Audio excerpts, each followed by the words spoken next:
So where does morality come from? As confirmed in the last video, not only do we know morality exists based on the existence of justice, but we know that morality is also objective, meaning that it must apply to everyone in the same way. If morality was subjective, then there would literally be no use of a justice system because murder would be okay for some and not for others. And even if we do live in a world where that exists, some might argue, it still doesn't make it right. We would still label that as an injustice and a wrong. So now we must determine, where do we get our morality? And I'll go through a couple of options where morality could originate or be derived from.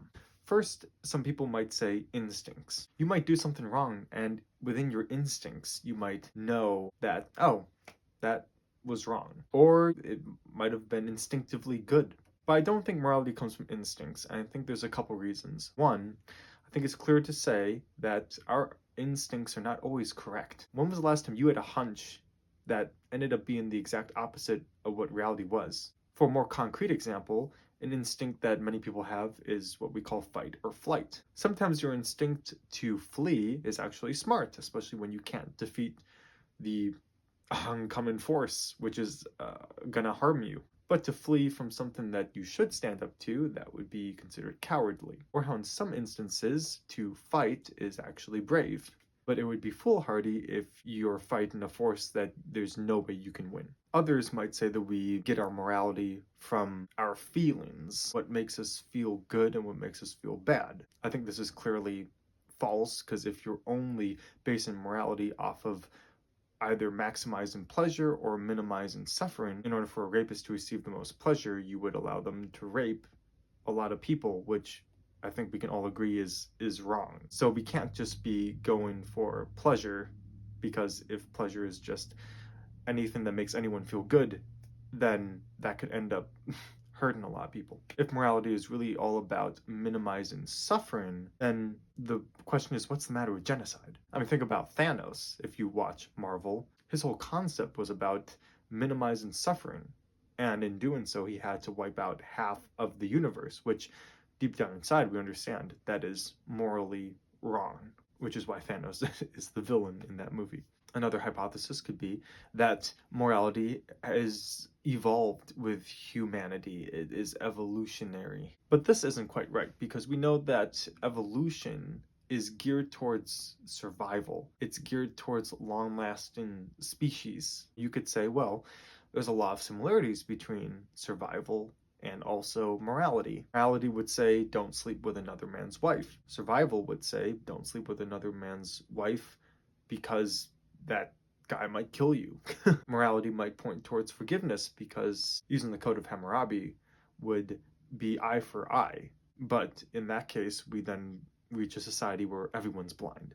But there is one contention where evolution, the need for survival, and morality do not mix. That could be seen in the case of cannibalism. Back in the late 19th century and early 20th century, there was a lot of problems with maritime travelers.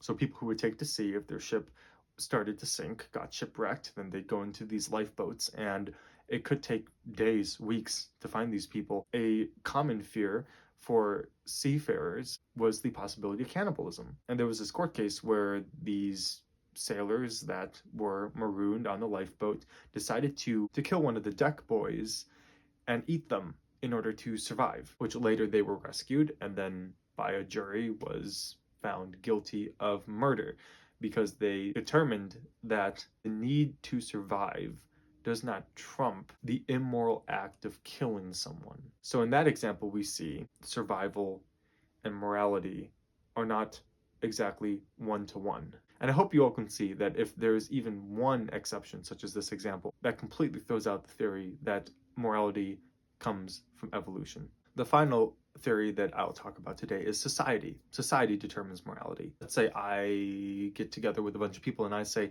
murder makes me feel bad. And other people agree that, oh yeah, you know what, murder also makes me feel bad. And so then we all agree as a society, well, let's just claim that murder is bad. There's a problem with society being the source of morality, because that just means the majority rules. So people such as Gandhi or Martin Luther King Jr. are always going to be immoral stances until society comes around where it's going to be a majority.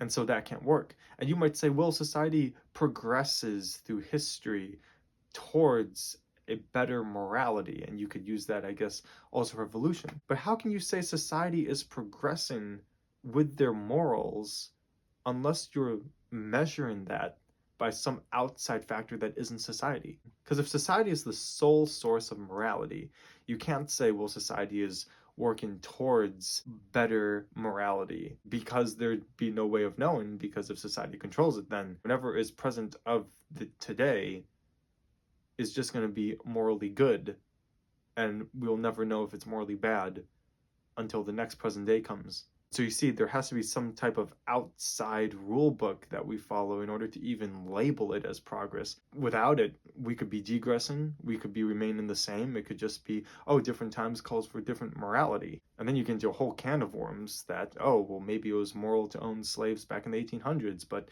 now today it's not moral to own slaves. Which I think we would all agree that it's always immoral to own slaves, and that chattel slavery, racist slavery model that the triangular trade produced and promoted. So now what? If these options are not the answer, then, I mean, what is? Morality must come from some type of cosmic, universal authority that is independent of the moral law. You might ask, why is this the answer? Well, you're gonna have to stay tuned for the next video when I explain why. But to recap, we know that morality cannot come from our instincts, cannot come from our feeling of good and badness, cannot come from evolution, and cannot come from society. That pretty much leaves little to no options left besides some type of authority that exists outside of humanity. How about you chew on that? I'll see you in the next one.